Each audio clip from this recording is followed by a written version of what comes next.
और जब जब बुरा अनुभव हो, जब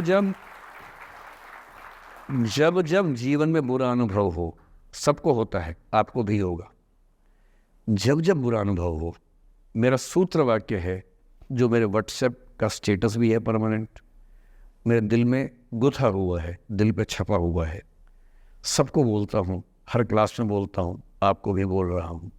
एक लाइन याद रखना, क्यों डरे जिंदगी में क्या होगा, कुछ ना होगा तो तजुर्बा होगा, उससे बड़ा कुछ नहीं है। अब मैंने ठीक ठाक टॉर्चर कर लिया बच्चों पर, इससे ज़्यादा करना शोभा नहीं देता। इसके साथ ही बात समाप्त करता हूँ। बहुत बहुत धन्यवाद सुनने के लिए। So now it's our time to finally have a positive Q&A session with sir. So first of all, I'll thank you so much. और you motivate us so much sir. मैं जब भी मतलब अगर लाइफ में कुछ भी प्रॉब्लम आ रही होती है तो यूट्यूब पे सबसे पहले यही देखती हूँ कि सर की कुछ ना कुछ वीडियो उस टॉपिक पे पक्का मिलेगी, जिससे कुछ ना कुछ सॉल्यूशन ज़रूर होगा। आज जो आपने जो कुछ भी बोला, I am so motivated of it. And this society people give me a question to ask, ये इन्हीं लोगों में से किसी एक का क्वेश्चन है। So I'd like to ask sir, I try every day to study with the same enthusiasm, and every second day I feel exhausted and not able to complete the study target. What should I do? So first of all, thank you for saying me thank you. And as far as the question is concerned, I don't know whose question is this, but whosoever has sent the question. जब आप ये कहते हैं कि मैं रोज़ उतना पढ़ नहीं पाता हूँ, इसके बुनियादी तौर पर 2-3 रीजंस हो सकते हैं। पहली बात तो कोई भी नहीं पढ़ पाता है, मैं भी नहीं पढ़ पाता हूँ उतना। हम लोग प्रिटेंड करते हैं कि हम बहुत पढ़ते हैं।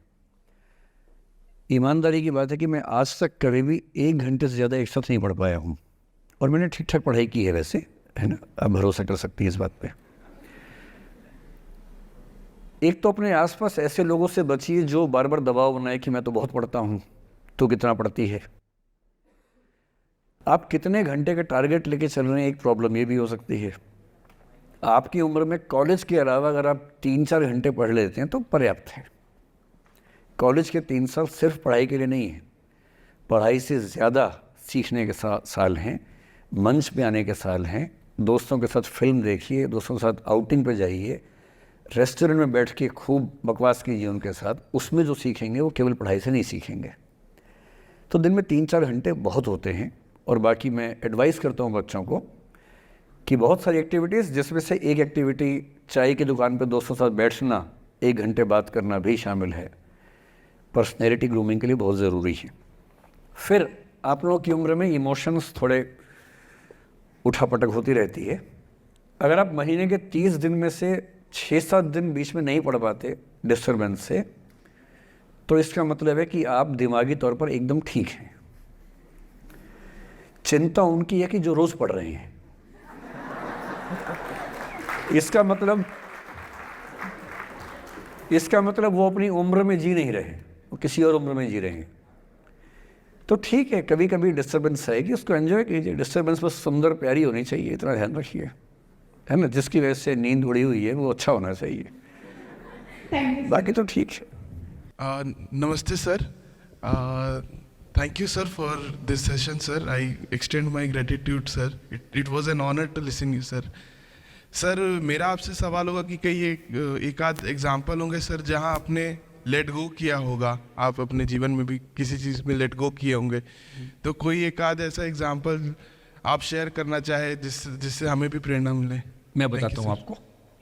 जो मैंने कहा कि 7-8 साल पहले मैं थोड़ा एंग्जाइटी का शिकार हुआ, कई कारण थे, पर उसमें 2-4 लोग ऐसे थे जिन्होंने मेरा जीना मुश्किल कर दिया था उस समय। मतलब उन्होंने कर दिया, मैंने करवा भी लिया। अब तो मैं करवाता ही नहीं, तब मैंने करवा लिया था। अजीब किस्म के लोग, पीछे पड़ के रात दिन 24 घंटे तनाव देते रहना बिना किसी बात के, कोई वजह भी नहीं थी ऐसी। मैं बड़ा परेशान रहा। फिर बाद में परिस्थितियाँ बदल गई, मैं ठीक हो गया, मेरी स्थितियाँ ज़्यादा बेहतर हो गई।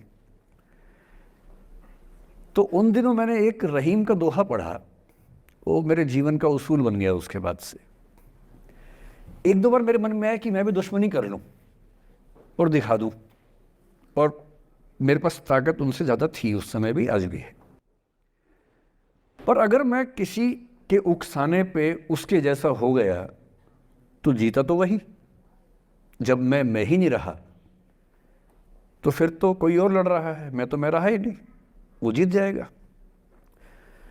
मेरी असली कश्मकश ये थी कि बिना उसके जैसा हुए इस चीज़ से बाहर निकलना है।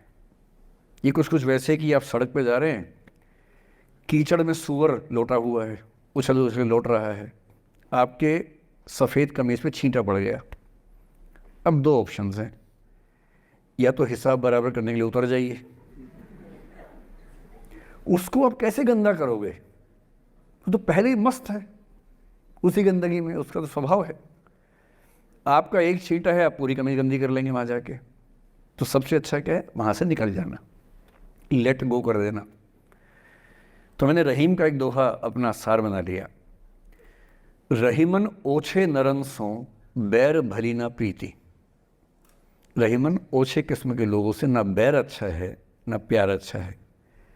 काटे चाटे श्वान के दुह भांति विपरीति, कुत्ता काटे तो दिक्कत, कुत्ता चाटे तो दिक्कत।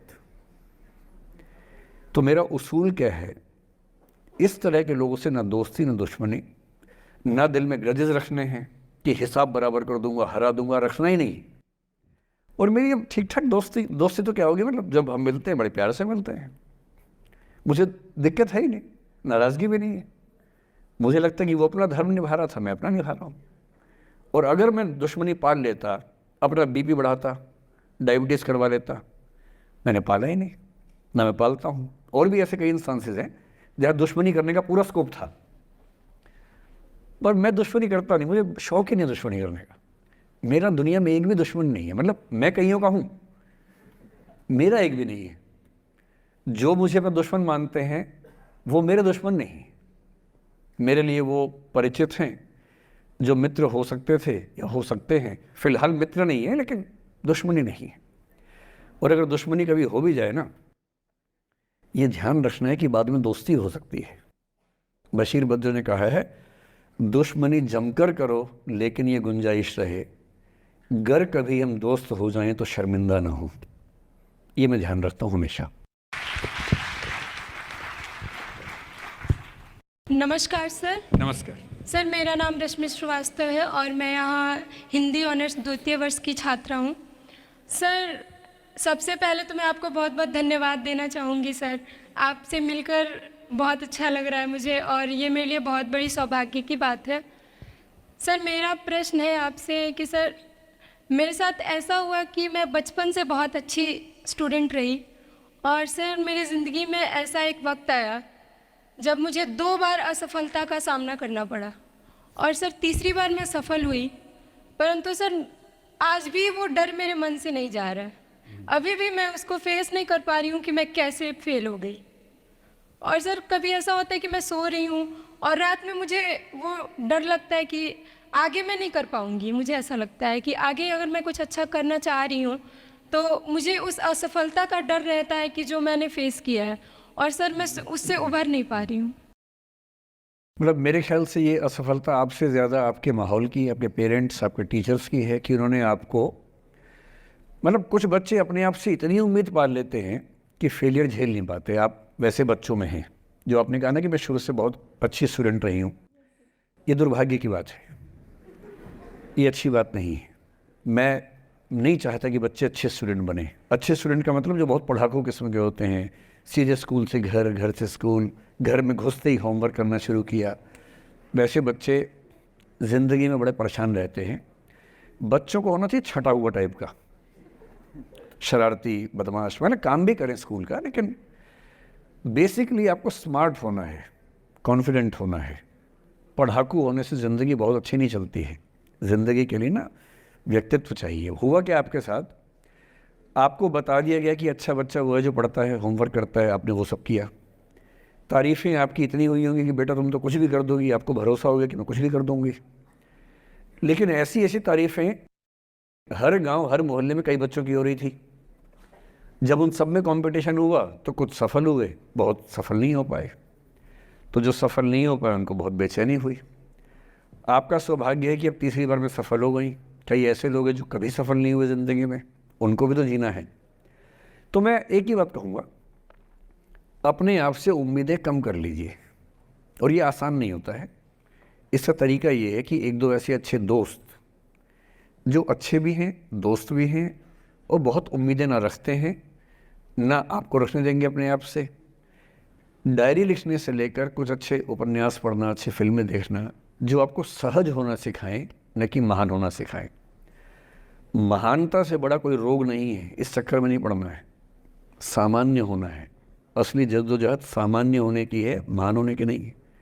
सहज होना है। तो अपने आप से क्या कहना, रोज़ कहना है कोशिश पूरी करूँगी, सफलता मिल गई तो बढ़िया, नहीं तो क्यों डरे, ज़िंदगी में क्या होगा, कुछ ना होगा तो तजुर्बा होगा, और भाड़ में जाए सीधी सी रात। नमस्ते सर। सर मेरा क्वेश्चन थोड़ा सा इनसे अलग है। सर जैसे आपने कहा कि लेट गो करना चाहिए, लेकिन क्या करना चाहिए? लेट गो करना चाहिए। हमने भी ये चीज़ सुनी है कि जिसके नसीब में जो लिखा होता है एक दिन उसे वो मिलता ही है, तो उसके लिए हमें परिश्रम करना चाहिए। तो सर एक इनके बीच में क्या एक थिन लाइन नहीं है कि हमने सोचा जैसे 71st डे पर मुझे ऐसा लग रहा है कि अब मुझसे और नहीं होगा, अब मैं नहीं करूँगी, माना कि वो गिव अप भी कहा जाता है, लेकिन अगर मेरे नसीब में है कि नहीं यार कल ये तुझसे हो जाएगा, अगर मैं कोई भी टास्क कर रही हूँ कल ये कंप्लीट होगा, लेकिन मैं सोचूँ नहीं मेरे से ये प्रेशर नहीं हो रहा, I should let go this, I should start some other thing, तो क्या ये मुझे लेट गो करना कभी रिग्रेट नहीं कर सकते क्या लाइफ में, यार एक दिन और ट्राई कर लेते तो शायद मिल ही जाता? देखिए, जो नसीब का मामला है, मेरे ख्याल से आपकी उम्र में नसीब को नहीं मानना चाहिए। दुनिया में किसी को नहीं पता कि नसीब है या नहीं, और है तो कितना है। सब तुक्का लगा रहे हैं, मैं भी तुक्का लगा रहा हूँ, ठीक। जो हार जाता है ना, उसको तसल्ली देना बहुत ज़रूरी है, वरना वो जी नहीं पाएगा। और पराजित व्यक्ति को तसल्ली देने के लिए सबसे अच्छा शब्द है नसीब, भाग्य, नियति, बहुत ज़रूरी है। और इसलिए एक उम्र के बाद गीता का सार पढ़ना बहुत ज़रूरी है। समझना पड़ता है कि सब कुछ हमारे हाथ में नहीं होता है, सच में नहीं होता है, पर इसका मतलब ये भी नहीं है कि सब कुछ किसी और के हाथ में होता है। अगर ऐसा होता तो बिना मेहनत करने वाले IAS बन जाते या कुछ भी बन जाते। ये हो सकता है कि IAS बनने के एग्ज़ाम में 10 ने मेहनत की, उनमें से 8 का हुआ, 2 का नहीं हुआ, पर ये नहीं हो सकता कि एक आदमी ने मेहनत नहीं की तो उसका IAS हो गया। बिना मेहनत के तो नसीब भी नहीं मिलने वाला है। इसलिए ये मान लीजिए कि कुछ ना कुछ चीज़ें हमारे कंट्रोल में नहीं हैं, लेकिन जितना कंट्रोल में है उस पर पूरी ताकत लगाएंगे, पूरा डिसिप्लिन रखेंगे, तो हम अपनी किस्मत सबसे अच्छी लिख पाएंगे। सबसे अच्छी मतलब बाकियों से नहीं, मेरी जितनी अच्छी हो सकती है उतनी अच्छी लिख पाएंगे। और इसलिए अगर आपको लगे कि मैं नहीं कर पाऊंगी कोई काम, तो उसको गिव अप ही कहते हैं।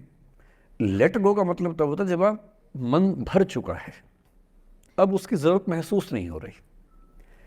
जैसे IAS बनने की कोशिश कर रहे हैं, नहीं बन पाए, तैयारी छोड़ दी, गिव अप है। बन गए, नौकरी की, मज़ा नहीं आया, छोड़ दिया, ये लेट गो है। लेट गो करने के लिए पहले हासिल करना पड़ता है, या हासिल होने से पहले उस मनोभूमि पर पहुंचना पड़ता है जहां हासिल होने का सुख आपने महसूस कर लिया और उसमें मज़ा नहीं आया, ठीक ही है, औसत है, तब छोड़ दिया। इसलिए आपकी उम्र को शोभा नहीं देता कि हम नसीब की बात करें, ये शोभा देता है मेरी उम्र को। तो 30-40 के बाद नसीब, भाग्य, नियति चलेगा। फ़िलहाल कर्म पे भरोसा कीजिए, मेहनत, डिसिप्लिन, और मोटिवेशन से ज़्यादा महत्वपूर्ण है डिसिप्लिन, ध्यान रखिएगा। मोटिवेशन का ग्राफ ऐसा होता है, फिर ऐसे नीचे आता है धीरे धीरे, डिसिप्लिन ऐसे रहता है, और डिसिप्लिन वाला व्यक्ति हमेशा मोटिवेशन वाले व्यक्ति से ज़्यादा सफल होगा, ये मान के चलिए। सबसे अच्छा क्या है? Motivation with discipline. तो कोशिश कीजिए कि नसीब पे ना छोड़िए, अपने भरोसे कीजिए। All the best.